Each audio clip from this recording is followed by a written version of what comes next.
أعوذ بالله من الشيطان الرجيم. بسم الله الرحمن الرحيم.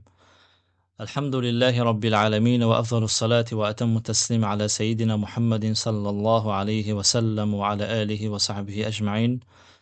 اللهم علمنا ما ينفعنا وانفعنا بما علمتنا وزدنا علما يا أرحم الراحمين. اللهم أرنا الحق حقا وارزقنا اتباعه، وأرنا الباطل باطلا وارزقنا اجتنابه. اما بعد، السلام علیکم و رحمت الله تعالی و برکاته.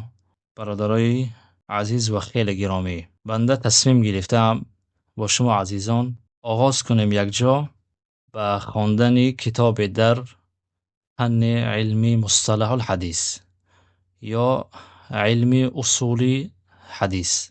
در حقیقت علم حدیث یکی از علوم مهمترین و علومی است که باید خوانده شود، خصوصا برای برادرایی که طالب علم هستند و با توفیق الهی دارن علم می آموزند. و این علم از علم های ضروری است که باید خوانده شود، چون این علم میزان و ترازوی اخبار است. خبرهایی که انسان نقل میکند از دیگرها باید که در پرتب این ترازو برکشیده شوند، سنجیده شوند و بعداً فهمیده شود که کدام خبر باید گرفته شود و کدام خبر باید رد کرده شود. خبر هر خبری که باشد، چه اخبار دینی است، چه اخباری که دنیوی است، چه از اخبار اممی گذشته است، از امتایی که قبل از امت محمد صلی الله علیه و سلم گذشتند. چون طالب علم در این راهی که برآمده است ناقل است، نقل میکند از دیگرها، خصوصا نقل میکند از احادیث گوهرباری آن حضرت صلی الله علیه و سلم. و این علم اصلا در رابطه با همین علم حدیث، چون نامش علم حدیث است، اما مقصور این علم نیست، یعنی در رابطه با تمام اخبار این علم استفاده برده میشد، حتی در اخبار و حوادثی که امروز به دست ما میرسن یا که برای ما نقل میشن و ما میتوانیم در این معیار، در این ترازو برکشیم و نتیجه برآوری کنیم. از این خاطر این علم خیلی جایگاهش اهمیت بیشتر دارد، خصوصا کسایی که بیشتر به علم حدیث مشغول هستند، حتی کسانی که صاحب منبر هستند، صاحب یعنی سخن هستند، همچون یک پیشوا، همچون نمونه برای مردم سخنگو هستند، اینا باید احتیاط، یعنی دقت بیشتر داشته باشند وقتی که حدیث نقل میکنن، وقتی که از صحابه چیزی نقل میکنن، وقتی از پیامبر صلی الله علیه و سلم سخن نقل میکنن. حالا ما کتابی رو اختیار کردیم که این کتاب مشهور است به نام منظومه البیقونیه. منظومه البیقونیه عبارت از شعر است، یعنی منظومه شعری است که در این تالیف مؤلف رحمه الله 34 تا بیت را جمع آوری کردند و این 34 تا بیت مسائل اساسی و عمده علم حدیث را در این کتاب جای کرده است. و این کتاب شرح‌های زیادی دارد و ما هم یکی از این شرح‌ها را اختیار نمودیم که از حیثیت حجم مناسب است برای یک مبتدی و این چنین عباره‌اش هم آسان است، فهم و درکش به زودی یعنی فهمیده میشد ان شاء الله. علم حدیث دو نوع است، یک علم روایت الحدیث، دیگر علم درایت الحدیث. روایت الحدیث این مجرد نقل کردن احادیث را میگویند، یعنی احادیثی که از پیامبر صلی الله علیه و سلم ثابت است، اینها را برای ما نقل میکنه. این علم به همین چیز تعلق دارد. علم درایت الحدیث باشد یعنی یک منهج نقدی همین علم روایت است که یعنی مجموع قواعد و اصولی که با وسیله این قاعده ها چگونه حدیث باید روایت شود، با کدام شروط حدیث قبول شود و این چون راویانی که حدیث رو نقل میکنن چی شرط ها داشته باشند برای اینکه حدیث اینها، نقل اینها، روایت اینها قبول شود، باید شرط های رو در خود یافت کنن یا پیدا کنن. شروع میکنیم با توفیق و عنایت پروردگار از مقدمه این کتاب. بعد کتابی که در دست ما است، گفتم این کتابی مختصر است، یکی از شرحهایی که بالای این منظومه البیقونیه نوشته شدن و این منظومه البیقونیه را صاحبش عمر است، عمر ابن فتوح از دمشق هستند، شافعی مذهب هستند و در سال 1080 هجری وفات کردنشان. و شرحی که در دست ما است مؤلفش محمد مجیر الخطیب الحسنی از علمای مشهوری کشور شام هستند، از دمشق هستند، ایشون در قید حیاتند و یکی از علمای مشهور هستند و در این علم، در علم حدیث یعنی تخصصشون، رشته تخصصش در همین علم است. بسم الله الرحمن الرحیم. مقدمه. الحمد لله رب العالمين وأفضل الصلاة وأتم التسليم على سيدنا محمد المبعوث رحمة للعالمين وعلى آله الطيبين الطاهرين وصحابته الكرام الميامين ومن تبعهم بإحسان إلى يوم الدين. اللهم علمنا ما ينفعنا وانفعنا بما علمتنا وزدنا علما يا عليم يا حليم. اللهم أرنا الحق حقا وارزقنا اتباعه وأرنا الباطل باطلا وارزقنا اجتنابه ويسر لنا وللمسلمين من الخير أكثر مما نرجو واصرف عنا وعن المسلمين من الشر أكثر مما نخاف. أما بعد از اینکه مؤلف حفظه الله حمد و ثنا را بیان کردن و دعا هم کردن و این آدابی شروع کردن به خواندن یک کتاب است که هم در حق خودی همون خواننده دعا کرده شود، هم در حق مؤلف. در اینجا دعایی که مؤلف آوردن خیلی دعای مهم است. خوب است که هر مسلمان از کند، ازبر کند این آیت، این دعا را که اللهم ارنا الحق حقا وارزقنا اتباعه. بار الها حق و حقیقت را بر ما حق نشان بده. یا رب حق رو بر من حق بودنش رو نشان بده. و بعد از اینکه حقیقت رو بر من نشان دادی، حق بودنش رو، اتباع و پیروی از اون حق، از این حقیقت برای من نصیب کن.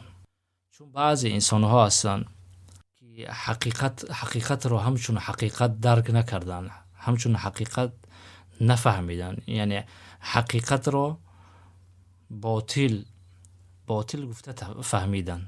یا بعضا انسان حق رو پیدا میکند اما اتباع و پیروی از اون نصیبش نمیشد.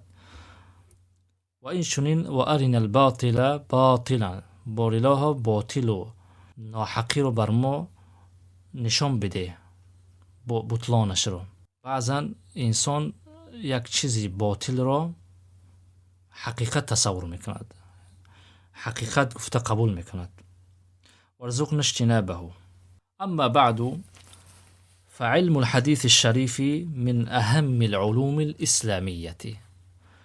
علم حدیث شریف از مهمترین علوم اسلامی به شمار می رود. علوم اسلامی زیاد هستند، گرچه تمام علوم اسلامی مهم است اما علم حدیث اهمیتی بیشتر دارد. چرا؟ چون که وهو ركن تنبني عليه كثير من الشرائع والأحكام. علم حدیث یک رکن است، یک پایه است، یک اساس است که بالای این زیادی از احکام و از شرایع و از قوانین اسلام بنا می‌یابد. یعنی این به مانند فوندامنت است و احکام اسلامی بالای همین علم بنا میشن. لأن القرآن الكريم والسنة المطهرة على صاحبها الصلاة والسلام هما المصدران الأصيلان لدين الإسلام. چون که قرآن و سنت مطهره پاک بر صاحب این سنت درود و سلام بود، هر دوی این مصدری اساسی برای دین اسلام می باشند. مصدر و اساس دین اسلام قرآن است و سنت است. قرآن و سنت برای دین اسلام مصدر و اساس هستند در رابطه با عقایدش، فی عقایده، در باب اعتقادات، و فی شرائعه، و در باب احکام، و فی سلوکه و اخلاقه، و در باب سلوک و اخلاق و آداب و رویش. یعنی ما عقاید را و باب اعتقاد را از قرآن و از سنت میگیریم، احکام را از قرآن و از سنت میگیریم، اخلاق را، سرشت را، آداب را از قرآن و از سنت میگیریم. از این خاطر است که علم حدیث یکی از مهمترین علوم اسلامی است، چون تمام آنچه که در رابطه با دین مطرح می شود پایه و اساسش حدیث است بعد از قرآن. و جایگاه سنت، جایگاه حدیث در مرتبه دوم میست بعد از جایگاه قرآن است. میگوید فمن آمن بأحد المصدرين ولم يؤمن بالآخر لم يؤمن بالإسلام الذي أنزله الله على رسوله صلى الله عليه وسلم وأمر الناس باتباعه وجعل ثواب الإيمان به الجنة وعقاب الكفر به النار. حالا گفت که قرآن و سنت هر دو مصدر اساسی و پایه های اساسی دین اسلام باشند.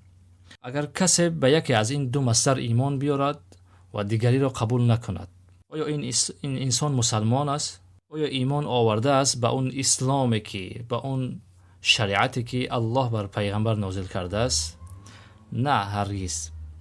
میگوید من آمن بأحد المصدرین ولم یؤمن بالآخر. هر کسی که ایمان بیارد به یکی از این دو مصدر، به یکی از این دو مصدر، یعنی به قرآن ایمان بیارد، قرآن را قبول کند اما سنت را قبول نکند، این انسان لم یؤمن، ایمان نیاورده است، بالاسلام، با اسلام، الذي انزله الله علی رسوله، با اون اسلامی که الله بر پیغمبرش نازل کرده است صلی الله علیه و سلم، و امر الناس باتباعه، و مردم را دستور داده است که شما پیروی کنید از این پیغمبر.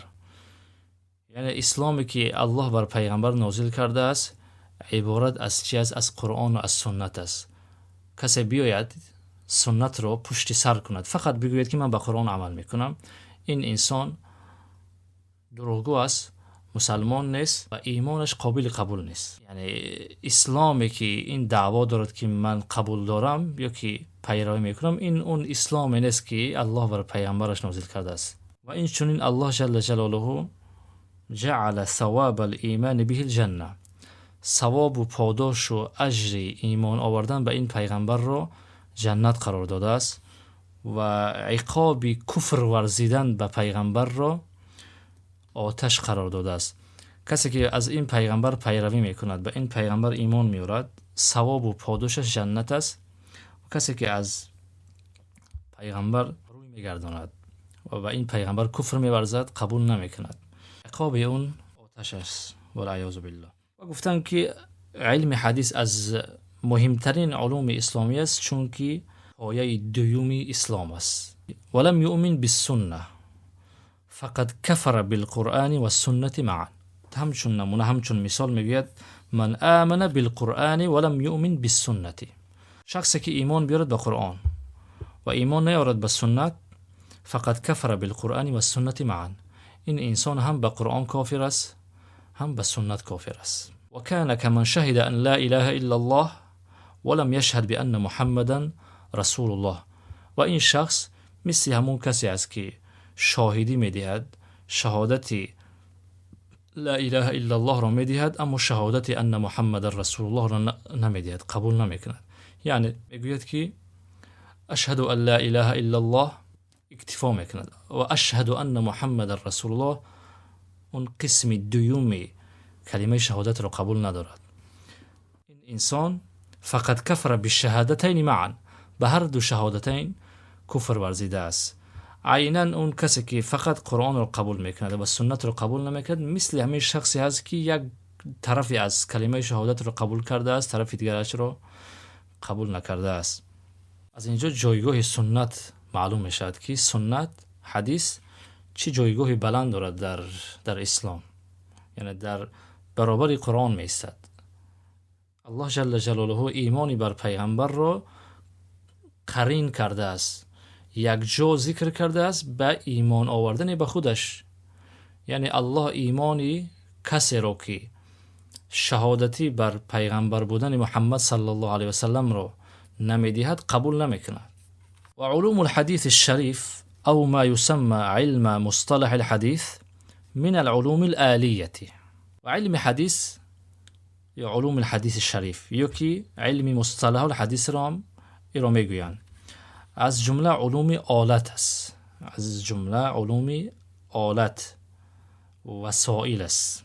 تمام علوم به دو قسمت جدا میشن، یکی علوم غایت است، دیگری علوم آلت است یعنی وسیله است. علوم غایت علومی را میگویند که اون علم را انسان می آموزه به خاطر خودی همون علم، یعنی مقصد از آموختن علم خودی همون علم است. به مانند عقیده، ما وقتی که علم عقیده می آموزیم به خاطر عقیده است، نه اینکه یعنی عقیده، علم عقیده وسیله برای یک علم دیگر باشد، یا علم تفسیر یا علم حدیث، یعنی خودی حدیث. علوم آلت باشه اینا وسایل هستن، یعنی مقصود لذاته، مقصد از آموختن این علم خود این علم نیست بلکه خدمت کننده علم دیگر است، یک وسیله است که تو را میبرد به دیگر جا. به مانند علم نحو، علم نحو را وقتی که انسان میآموزد به خاطر خودش نیست، به خاطر این است که زبان عربی رو تلفظ درست کرده بتواند، قرآن رو بفهمد، سنت رو بفهمد و کلمه ها رو درست قرائت کرده بتواند. و این چون علم اصول فقه و از جمله همین علمی که ما شروع کردیم به آموختنش، علمی حدیث هم از جمله علمی آلت است، وسائل است، التي يعرف بها مدى صحة الخبر ای الدلیل. التي یعنی این علوم آلت است که یعرف بها شناخته میشد به وسیله این علم چرا صحت الخبر، یا که مدى صحت الخبر، تا چی اندازه صحیح بودن خبر رو، یعنی دلیل رو. یعنی ما با وسیله علم حدیث تا چی اندازه یک خبر درست است، صحیح است، و تا چی اندازه درست نیست، صحیح نیست، میتونیم بفهمیم.